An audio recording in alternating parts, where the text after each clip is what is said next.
point of view. As you can see here under the macro head, topics like calorimetry, thermal expansion and heat transfer are studied. Now in micro point of view, topics like kinetic theory of gases,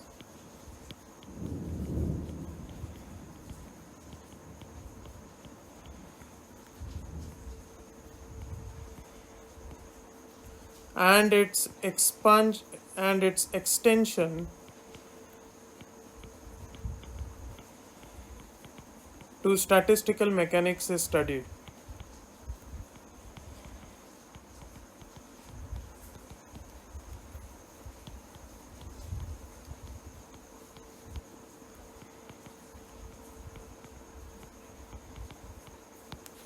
Yeah. Now, classical thermodynamics is a central topic of heat.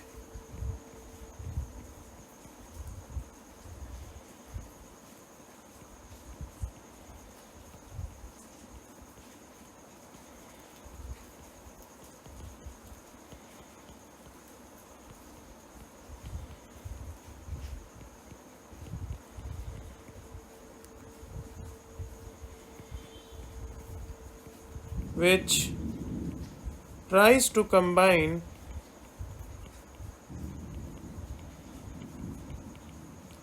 both the macro and micro view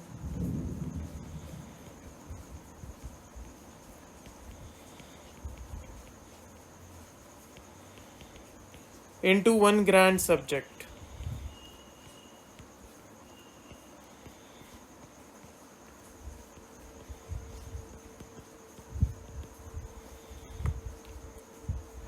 Yeah. Now, the important term without which we cannot proceed in further in heat is, all of you know, it is temperature. So what is temperature? All of you know this. It is a measurable property and it is a measurable property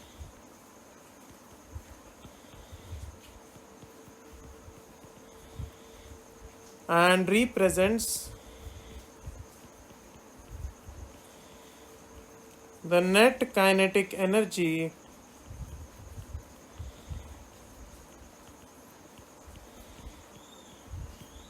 of all the molecules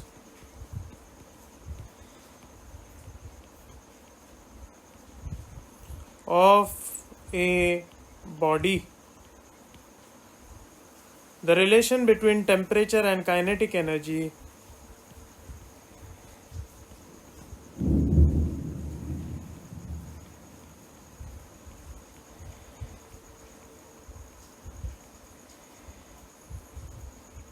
was predicted by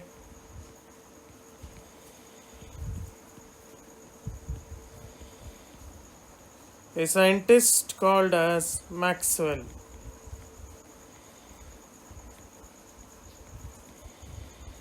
Yeah, so it's a measurable property which represents the net kinetic energy of all the molecules of a body. And you all know what is temperature. It's pretty straightforward to understand. So I'll highlight this.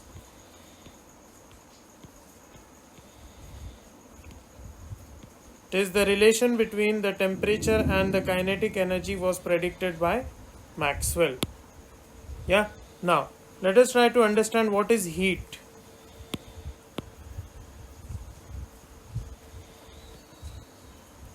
So, heat is a form of energy which comes into play when a body of higher temperature, it is a form of energy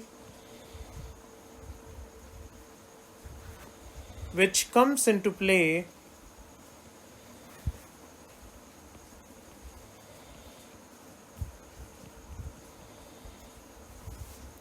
when a body of higher temperature is in contact. When a body of higher temperature is in contact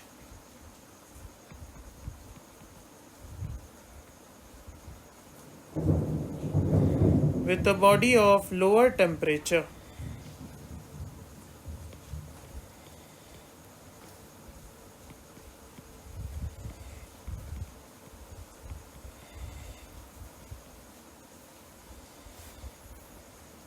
Now, heat always flows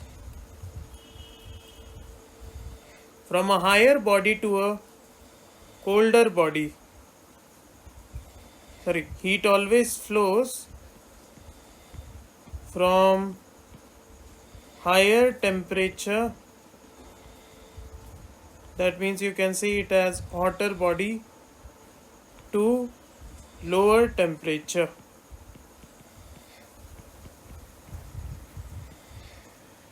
That is hotter body to a colder body. Heat is measured in calories or kilocalories. So it is measured in calories or kilocalorie. So SI unit of heat is joule. SI unit is joule.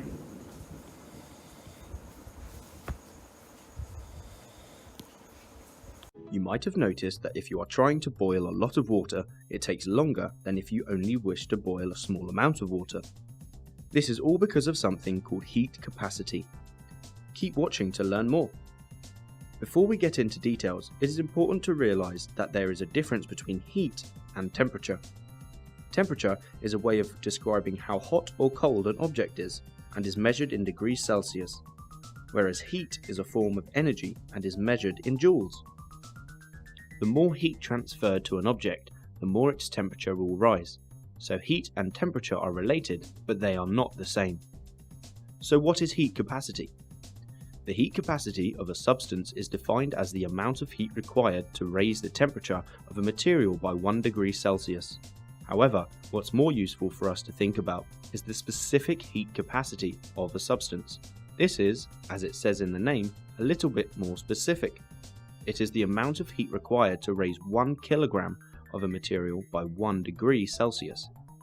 Different materials have different known specific heat capacities, but we aren't always given a table like this, so we need to know how to calculate specific heat capacities ourselves.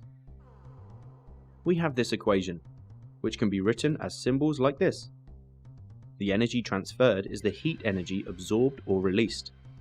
This equation can also be rearranged. To work out the temperature change, subtract the old temperature from the new temperature. Let's have a look at a problem. Pause the video and attempt to calculate the specific heat capacity of lead. How did you get on? The energy transferred is this, the mass is this, and the temperature change is 10 degrees Celsius. Because it's this, take away this. Using the rearranged equation, substitute in the values and we get 128 joules per kilogram Celsius. Here is another practice problem. Pause the video and attempt to calculate the energy transferred to the lead. Did you get it right? We could divide by 1000 to turn the answer into kilojoules. Notice that the answer is negative this time. It's because we cooled the lead. The temperature change will always be negative if it is being cooled, and positive if it is being heated. So there you have it. To summarize, specific heat capacity is the amount of energy needed to raise 1 kilogram of a substance by 1 degree Celsius. It's helpful because it allows us to work out how much energy we need to heat up or cool down a substance to a desired temperature. To calculate it, use the following equation. Let's start this discussion with the concept of isolated system. When a hot aluminium ball is inserted in water, what will happen? The temperature of water increases, or in other words, heat is transferred from aluminium ball to water. But during this action, some of the heat may escape in the surrounding. Can we make a system in which heat is not allowed to escape in the surrounding? Such system is called Isolated system. In isolated system, heat is neither allowed come inside the system, nor it is allowed to escape in the surrounding, and hence total heat in the isolated system remains constant. Now, we will explore this concept to explain calorimetry.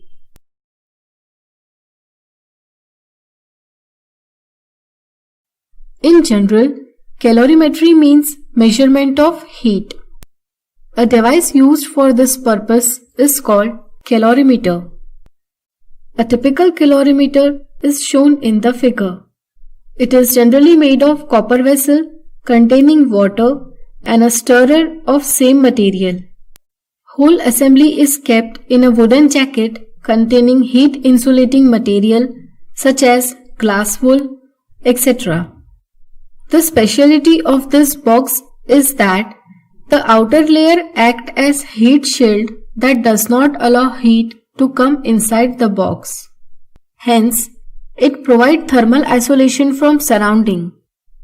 A thermometer is inserted into the vessel through a small opening. It helps to measure the temperature inside the vessel. A sample to be burnt is kept in a closed chamber called bomb. This chamber is supplied with compressed oxygen to facilitate burning process. When current is passed through ignition wires, the sample catches fire and burns. Heat released by the sample gets absorbed by the water and the copper vessel. Stirrer is used for uniform mixing of heat. As a result, there is temperature rise in the thermometer. With the formula of specific heat capacity, it is possible to find the heat transferred in the system. Thus, principle of calorimetry states that total heat released by hot object is equal to total heat received by cold object. That is, heat loss is equal to heat gain.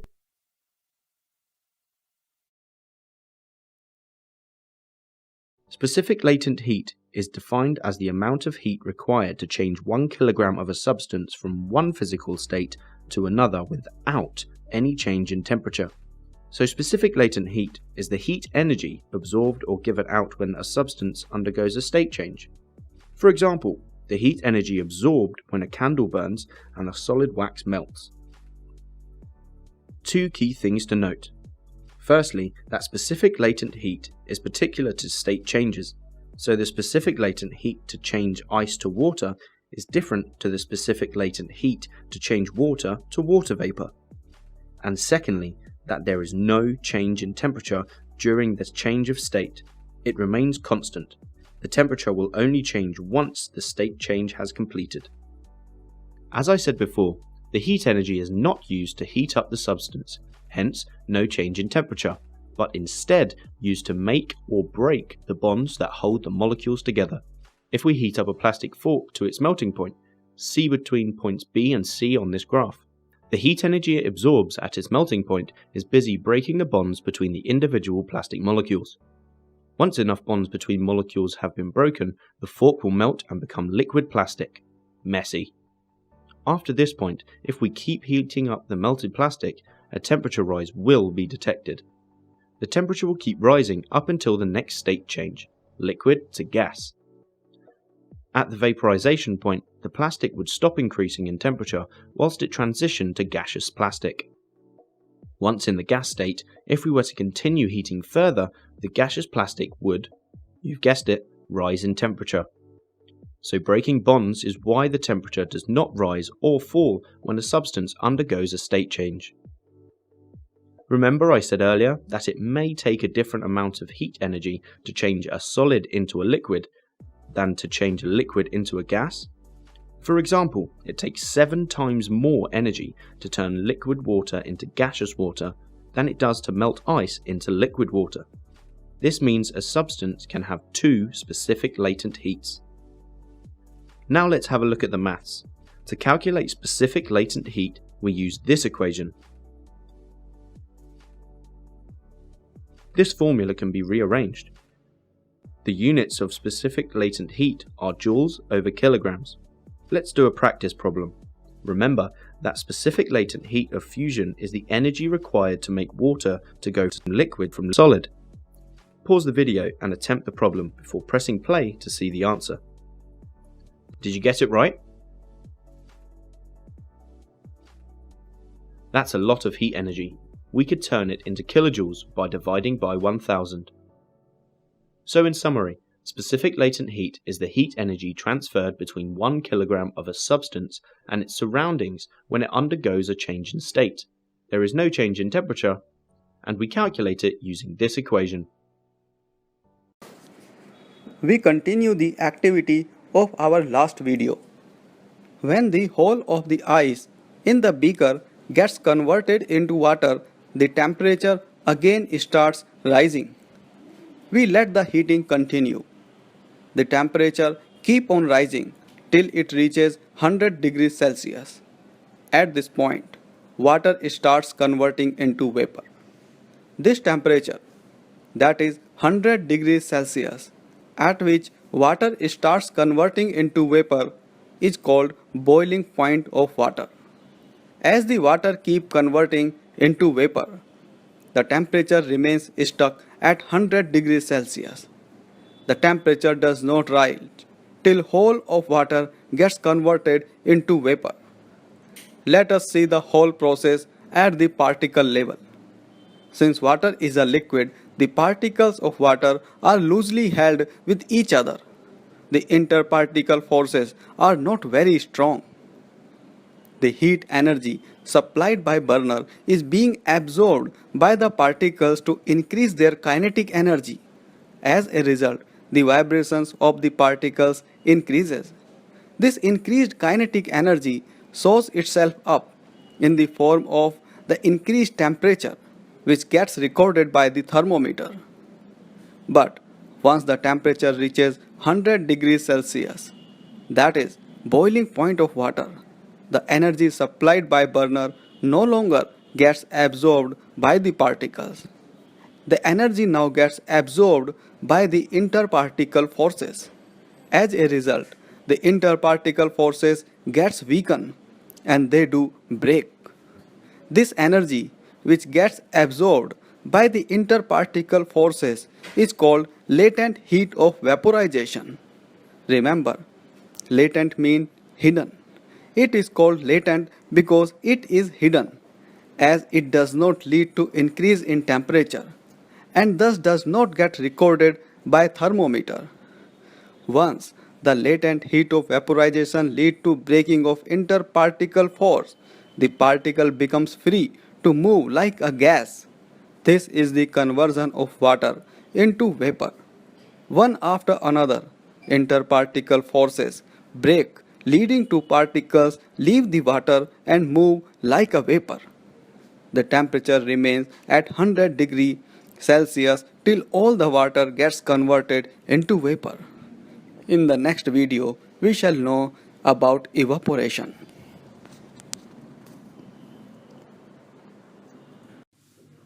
In the last video, we saw that when we heat ice in a beaker, the temperature rises till the melting point of ice, that is 0 degrees Celsius, is reached.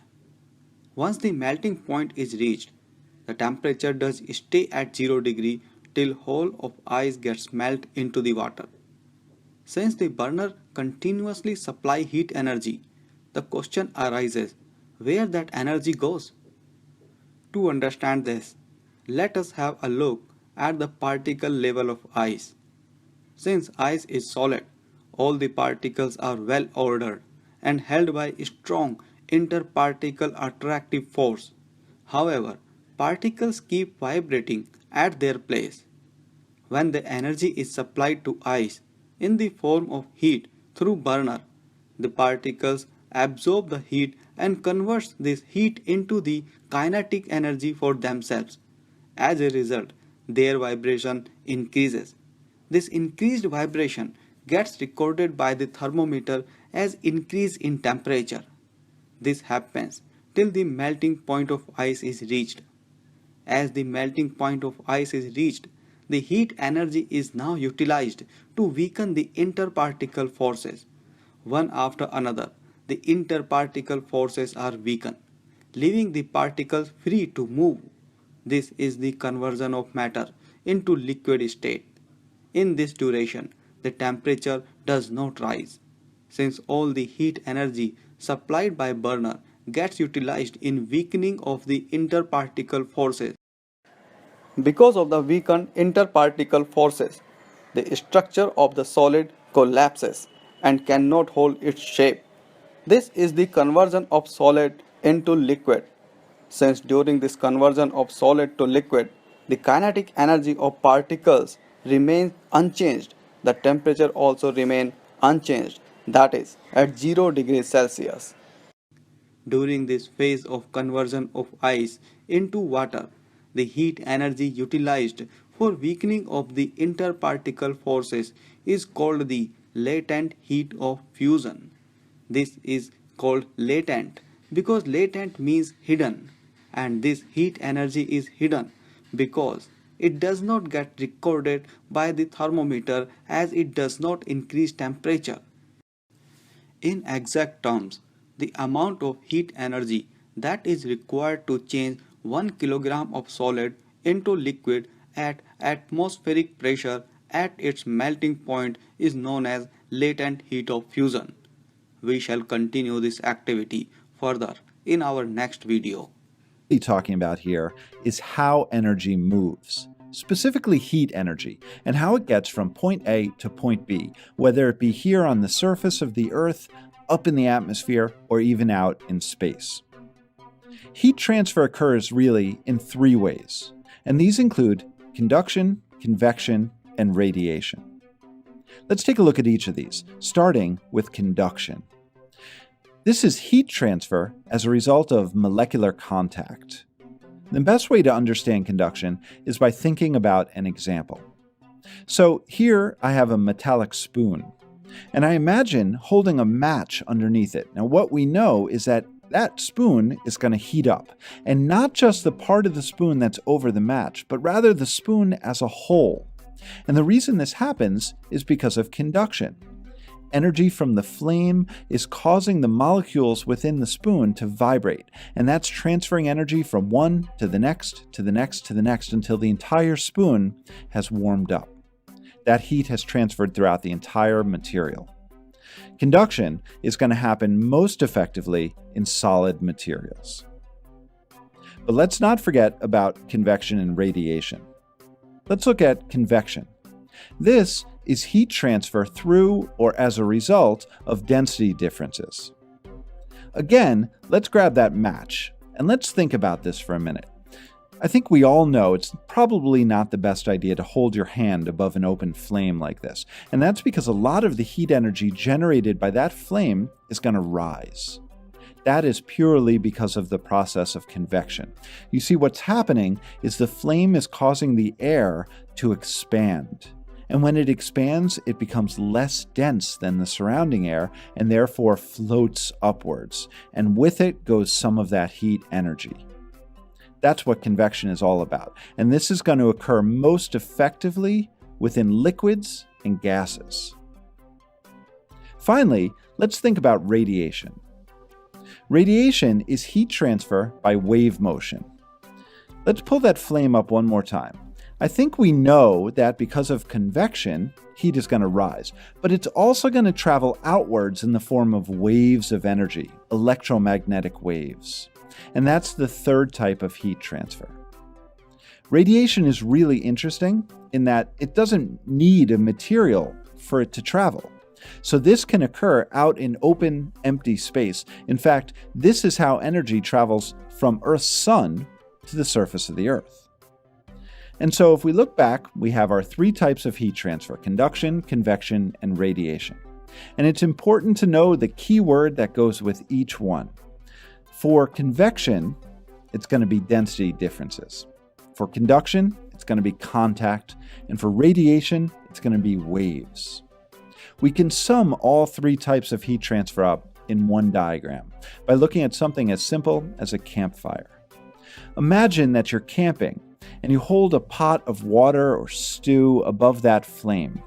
Well, right now in this one picture, we are seeing all three types of heat transfer take place. There's conduction happening as the flame is transferring energy directly to and throughout the pot as a result of molecular contact. Additionally, there's convection as heat from both the boiling pot and the flame itself is rising up as a result of density differences. And finally, there's radiation occurring all around the campfire as energy travels away from the flame in the form of electromagnetic waves. And that's a quick look at heat transfer.